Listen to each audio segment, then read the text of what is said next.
So what happens if you plant potatoes in July? Well, today we're gonna find out.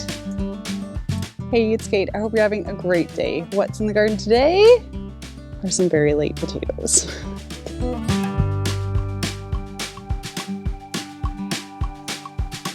And by late potatoes, I mean I planted these on July 1st, and it's now late October.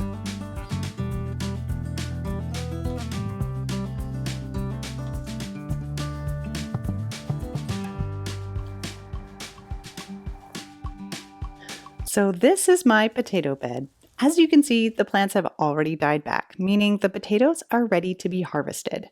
Unfortunately, we had a big rainstorm a couple days before, so it's a bit muddy, but otherwise the potatoes are looking good. And there seems to be plenty here, which is more good news because this potato crop has been a bit of an experiment. This year, I planted my garden pretty late, so these potatoes weren't planted until July 1st, which is not a normal time to plant potatoes. It's very late, like about 3 months late. I started with my leftover potatoes from last year, which had been impatiently sprouting in the basement and were more than ready to get growing. And because of the late timing, these potato sprouts were bigger than you would typically have. After sorting through the overly eager sprouting potatoes, I chose 8 that looked like they still had healthy sprouts, and I planted those ones in 2 rows at the front of the bed facing south. And for the back row, I thought I would experiment with a long, stringy one. The idea being that the growing nodes along the long shoot would each sprout and it would create an entire row of plants in one go. And then as well, in the corner, I added a sprout that had broken off of its potato. I planted these the same way as usual. The only real difference is the timing. Usually, I plant my potatoes around my last frost date, early in the spring, and then the potatoes are ready to be dug in the middle of summer. So typically, with spring planted potatoes, they take their time to sprout up through the cold soil, and a late frost can set them back. But in this case, planting in July, the soil was already warm, and the nighttime lows were pretty warm too. So these potatoes sprouted fast, and the foliage grew fast too. It didn't take long for them to look like full-size plants.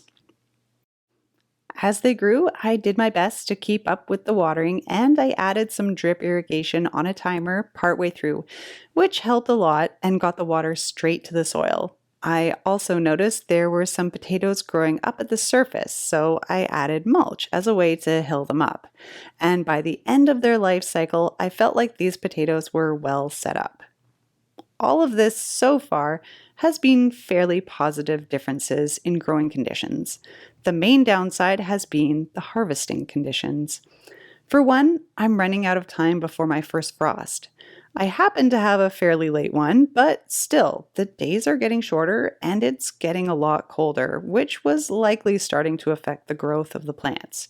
And as we get into fall, I tend to get a lot more rain here. Ideally, potatoes would be dug while the soil is fairly dry, which I have in the summer, so with irrigation, I can just stop watering to let the bed dry out before digging. But in my case in the fall, there was a good rainstorm and now I have a muddy situation.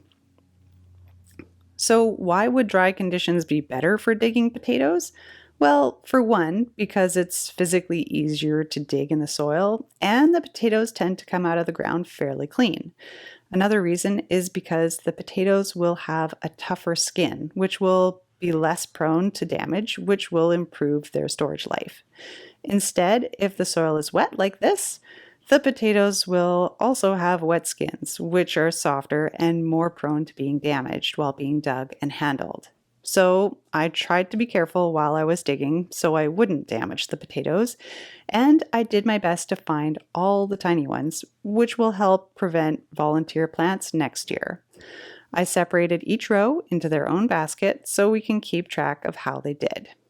The back row with the stringy sprout was the smallest yield. The middle row was 1 full basket, and the front row was 2 baskets. Now, I believe I can explain the differences in yields here. In the back row, the no potato sprout in the corner did all right, but the stringy sprout didn't grow as many plants as I had hoped.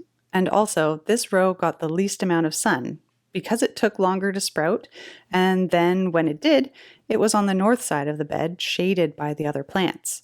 And then the front row did extra well, probably because it got extra sun since there wasn't anything growing in front of it.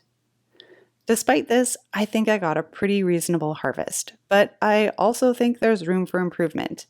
Planting earlier in the season would help maximize their daylight hours, and their growing period wouldn't stretch into cooler fall months. And then having the drip irrigation in place from the start and mulching sooner would have helped too. And possibly also reducing the number of sprouts per planting spot, so there's room for fewer potatoes that grow bigger to help avoid this abundance of little potatoes. They're cute, but maybe a bit too small. So I let the potato harvest dry for a couple days and brushed off the extra soil so that they'll be ready for storage and we can get an accurate weight from each. From the back row, the smallest basket weighed 2.2 kilograms. From the middle row, the middlest basket weighed 3.6 kilograms. And from the front row, the two baskets weighed 5.4 kilograms together. So can you plant potatoes in July? Well, if you have time for them to fully mature before your first frost, I'm going to say yes. So for now, thanks for watching, and I'll see you next time.